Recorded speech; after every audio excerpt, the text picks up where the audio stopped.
Y es el momento de saludar a Juan Musi, que nos tiene toda la información económica de negocios y las finanzas para la semana que comienza. Juan.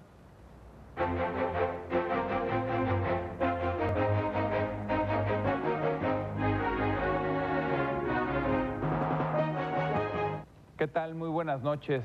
Bienvenidos a Mercados en Perspectiva. Y pues hoy, en ausencia de Manuel Somoza, les voy a contar brevemente el recuento de esta semana que termina y bueno, pues como siempre, la agenda financiera de la semana próxima. Sin duda, comentar por bloques lo más importante y relevante de la semana fue pues la información que viene de Estados Unidos. Y yo creo que hay dos grandes temas en Estados Unidos. A mitad de semana, una intervención de la señora Janet Yellen, la banquera central, en donde habló de muchas cosas, pero en lo particular volvió a referir que el proceso de alza de tasas pudiera ser en junio o en septiembre, sin precisarlo, pero dejó abierta esa posibilidad y pues eso aportó cierta volatilidad al mercado. Seguimos sin tener claro cuándo va a ser ese momento. Obviamente cuando ella habló, era miércoles, no habíamos conocido el dato del empleo, que voy a comentar más adelante, que salió el viernes. Pero otro tema que comentó y que llamó la atención fue que ella veía a los mercados bursátiles, sobre todo a los norteamericanos, pues ya un poco adelantados o un poco inflados. Déjenme decirles que desde nuestra perspectiva, pues los mercados norteamericanos efectivamente han dado mucho en los últimos años y no creo que vayan a seguir teniendo el mismo patrón de comportamiento, pero sí creo que son bolsas todavía atractivas y sí creo que son bolsas que todavía van a dar.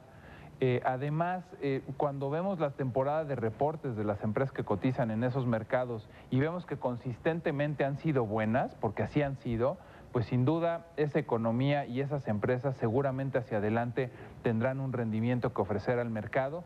Insisto, quizás no en la medida que lo hicieron en el 14 y en el 13, pero sí un rendimiento muy aceptable en dólar norteamericano. Más adelante vino el dato del empleo que ya les comentaba el viernes, el dato de la nómina no agrícola, cuántos empleos se crearon en Estados Unidos. Había mucho escepticismo, mucho miedo que esa economía estuviera desacelerando. Veníamos de un muy mal dato del empleo y veníamos de una cifra muy mala de crecimiento económico. Y resulta que el viernes el dato del empleo salió en 225,000 empleos creados durante el mes de mayo, cifra ligeramente por arriba de la que esperábamos. Estábamos esperando 200,000 empleos.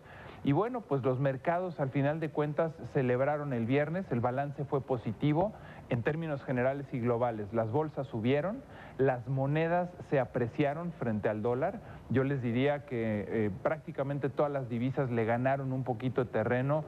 El viernes incluso el tipo de cambio en México llegó a estar cerca de 15.10, después de haber tenido momentos en la semana cercanos a 15.44, 15.46. Entonces el balance de la semana positivo. ¿Por qué? Pues resulta que este dato del empleo, que fue bueno, no fue lo suficientemente sólido o fuerte para meterle ruido al mercado y decir ya va a subir tasas de interés la Fed. Simplemente fue un dato que confirma la buena tendencia y el buen ritmo que tiene esa economía, pero no fue lo suficientemente robusto como para meterle miedo al mercado de que definitivamente van a actuar en junio. Entonces yo creo que el dato fue bien interpretado por el mercado y seguimos pensando que el proceso de alza comienza en septiembre.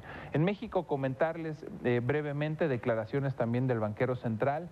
Se siente cierta preocupación por el nivel del tipo de cambio. Nosotros seguimos pensando que el tipo de cambio va a estar nervioso, pues prácticamente lo que le queda a este año y quizás entre una banda entre 15.60, 15.50, 15.20 en su parte baja, como les decía 15.10 en el mejor de los casos, pero cuando empiece el proceso de alza de tasas, pues no descartamos desafortunadamente incluso poder ver un peso, un tipo de cambio por arriba de los 16 pesos, de manera coyuntural, hay que ser muy puntual, no creemos que el tipo de cambio se vaya a quedar ahí, ni que el tipo de cambio ya no vaya a regresar incluso más adelante a niveles por debajo de 14, que sí lo podría hacer.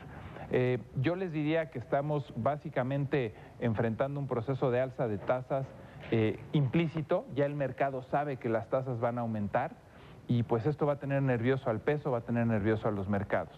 Creo que es lo más relevante y decirles, la semana que entra pues sigue teniendo mucha información, quizás no tan relevante como esta que conocimos el dato del empleo, pero hay en la agenda producción industrial en China, que ha venido desacelerando, que está creciendo a ritmos de 7%, producción industrial en la zona del euro, que ligeramente mejora, producción industrial también en Estados Unidos, y tendremos la encuesta de Banco de México y las minutas del propio Banco de México a mediados de semana. Terminamos la semana con confianza al consumidor en Estados Unidos y bueno, pues iremos comentando puntualmente día a día aquí con ustedes estas noticias.